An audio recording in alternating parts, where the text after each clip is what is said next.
It's the dictionary. Dictionary. It's the dictionary. Dictionary. It's the dictionary. Dictionary. It's the dictionary. It's the dictionary. Hello, and welcome to the dictionary. I am Spencer. This is episode F173. We got a lot of words to talk about, so let's talk about the words. The first word is fore and after. 3 words with hyphens. Noun from 1823. It is a ship with a fore and aft rig. But especially the synonym is schooner, spelled schooner. And of course, a fore and aft rig is something that goes from the beginning to the end, from the front to the back, from the start to the rear. Fore and after. Okay, my sound effect is going to be... Ooh. Now we have fore and aft rig. There we go. I guess this is the thing that the fore and after is in. Or it is the ship with the fore and aft rig. So the fore and aft rig, more specifically, here we go. Noun from 1879. It is a sailing ship rig in which most or all of the sails are not attached to yards, but are bent to gaffs or set on the masts or on stays in a fore and aft line. All right, a lot of stuff I didn't know. So the fore and after has this type of rig, and this rig, one of the things might be a line that goes from the front to the back, but also all those other things. Most or all the sails are not attached to yards. They are bent to gaffs, or they are set on masts or on stays. Great sailing terms. Ooh. Now we have forearm, first form. This is a transitive verb from 1584. It means to arm in advance, and the synonym is prepare. So arming yourself, like putting your guns and your knives and your bazookas all over your body or your machine or whatever it is. And you have to do that before you go into battle, so you have to forearm yourself. And I've never heard of this verb. Ooh. Now we have the second form of forearm. It is a noun from 1741. This is the part of the human arm between the elbow and the wrist. Also, the corresponding part in other vertebrates. Yes, of course, they have other animals like the cats and the dogs and the sloths and the hogs. They have similar body parts to us. Not exactly the same, but they're similar. So between the wrist, where your hand bends all the way up to your elbow, where the middle part of your arm goes, this is the forearm right here. This whole thing. We got the what do we got? What do we got in here? We got the ulna. Is that one of the bones? And I don't remember the other one. It's the before part of your arm. Ooh. Forebay is next. Noun from 1770. This is a reservoir or canal from which water is taken to run equipment. And examples of this types of equipment would be a water wheel or a turbine. So it's the place where you get the water from to run, those water wheels, they're going through like a river, so maybe they're going through the forebay. So is this the thing that's before the bay? Before you get to the bay, you take the water from it? Maybe? Sure, why not? Ooh. Now we have forbear. The bear is B-E-A-R. You can spell the for with or without the E. It is a noun from the 15th century. The synonyms are ancestor and forefather. And also, we have separated, also precursor. The thing that came before the other thing, the thing now, is the forebear. This is usually used in plural, the forebears. Oh, I wish my forebears were bears. So this word is Middle English, specifically Scottish, I guess. From the word for, the prefix for, plus the suffix bear, which is from the word bean, B-E-E-N, which means to be. So these bears, they beed. They already did their thing. They existed already. So they were before us existing now. Forebears. Do the Scottish people use this? Hey, Scottish people, do you use this?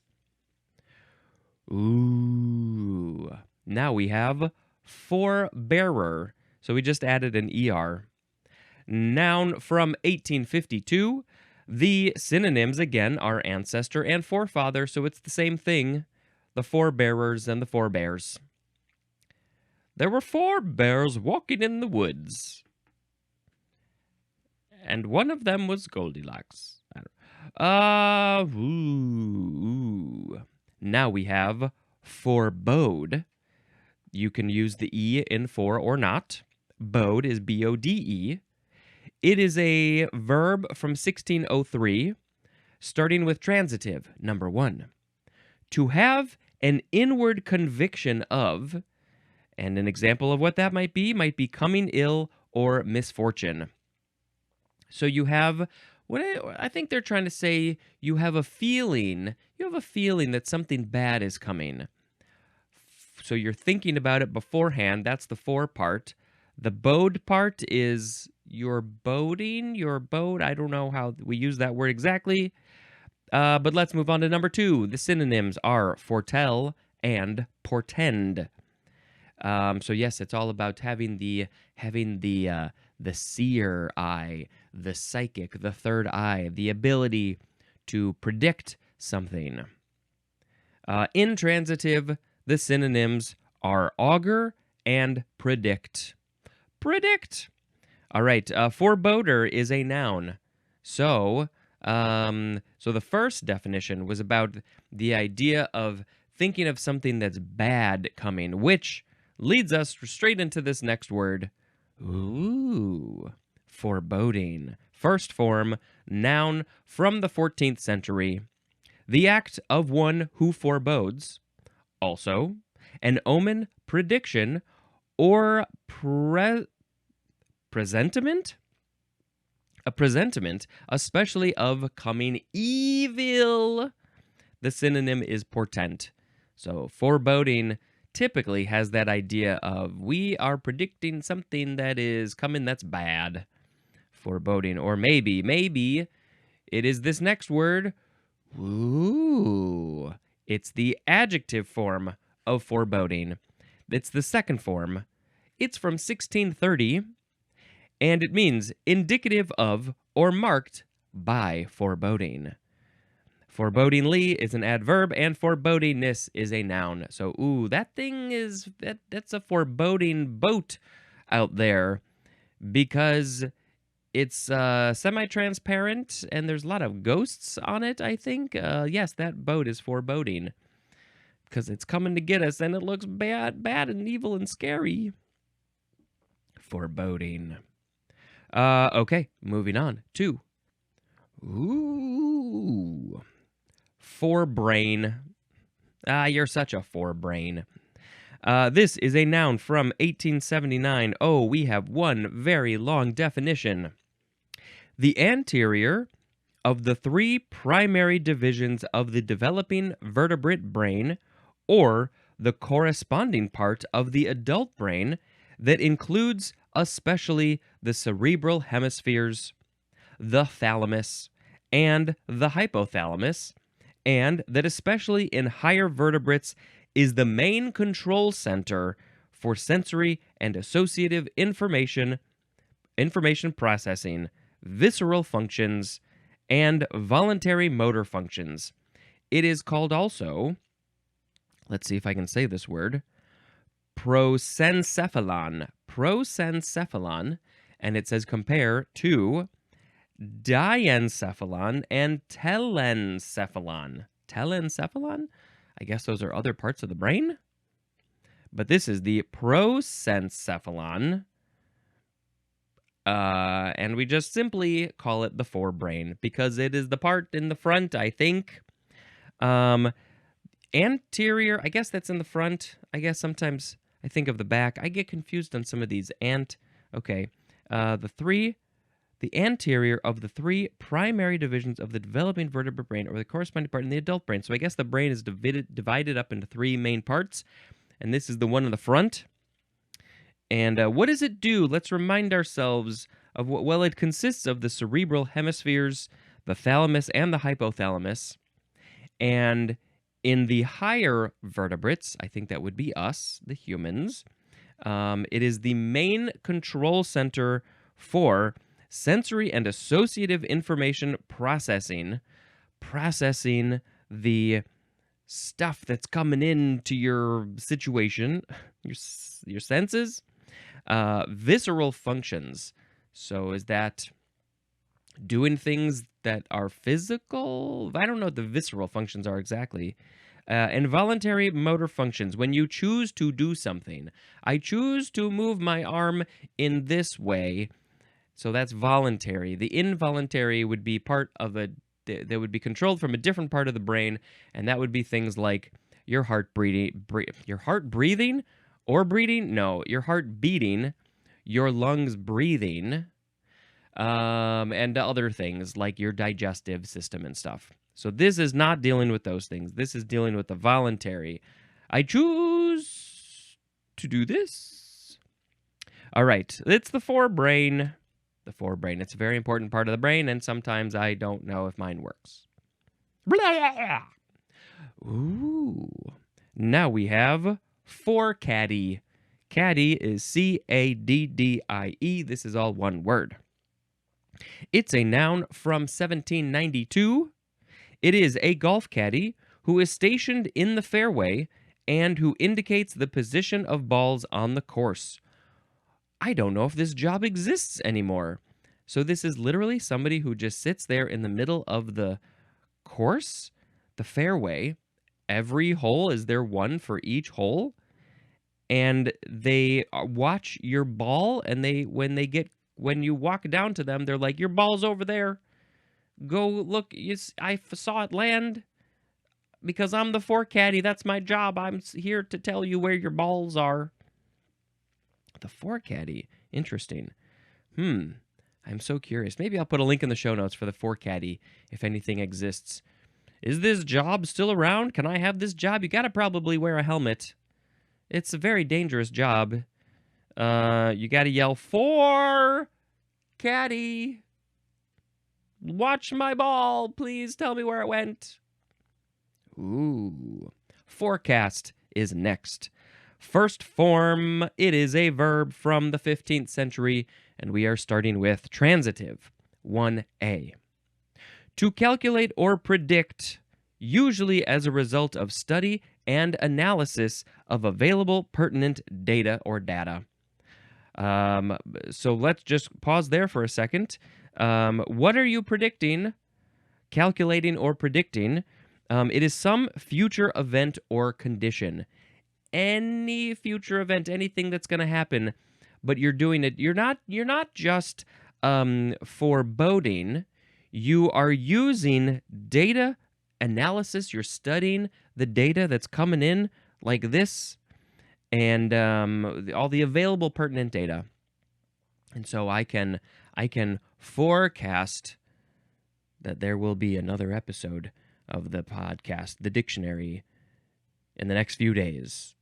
I think the data is telling me this. But here's the thing, especially, this is to predict on the basis of correlated meteorological observations. And in this case, you are predicting weather conditions.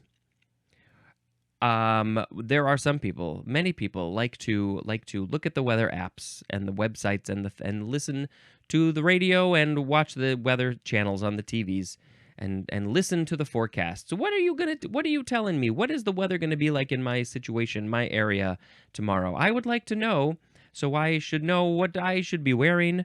Do I need a jacket? Do I need an umbrella? Do I need a tank to avoid the hail? Or maybe stay inside because of our tornado. We need to know. We need to know what the forecast is. It's very important. I am not quite in the habit of checking the forecast every day.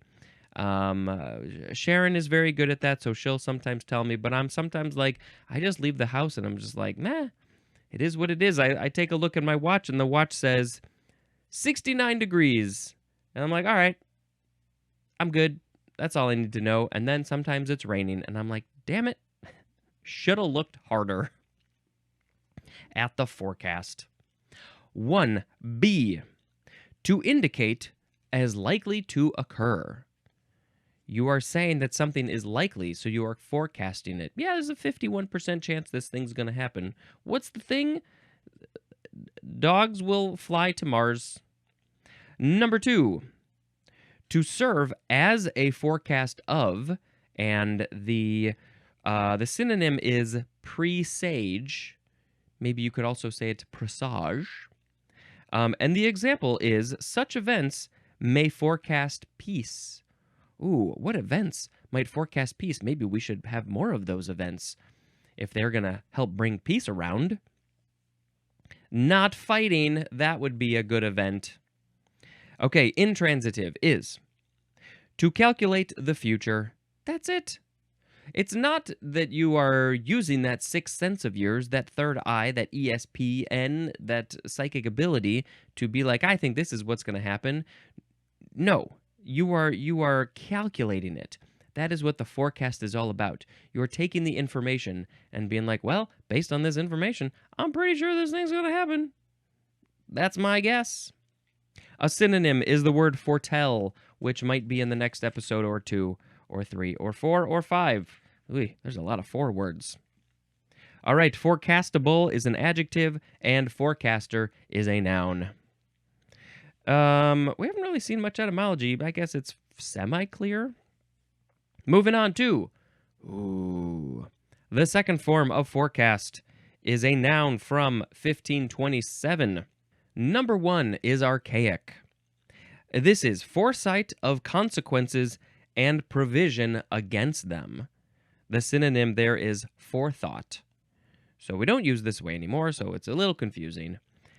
You have the foresight of consequences and provision against them. So is this like, well, when I do this thing, I have forecast that there will be consequences of my actions, but I also am thinking about what are the things to do to go against those consequences, the provisions against the consequences.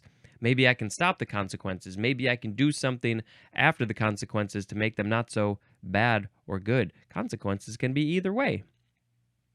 The foresight of thinking that. Well, I guess sometimes people don't have this. They don't have this forecast ability, the forethought to think ahead.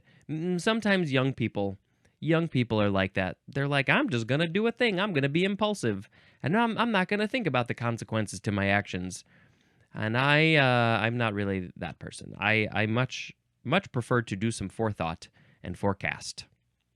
Number 2, a prophecy, estimate, or prediction of a future happening or condition. The forecasters are making a forecast because they are prophesizing that it's going to be 32 degrees tomorrow with snow. Ooh. Now we have forecastle. Now, what is this? This pronunciation is forecastle. Forecastle? You could say forecastle. Oh, yes, forecastle, because you can spell it F-O''C''SLE,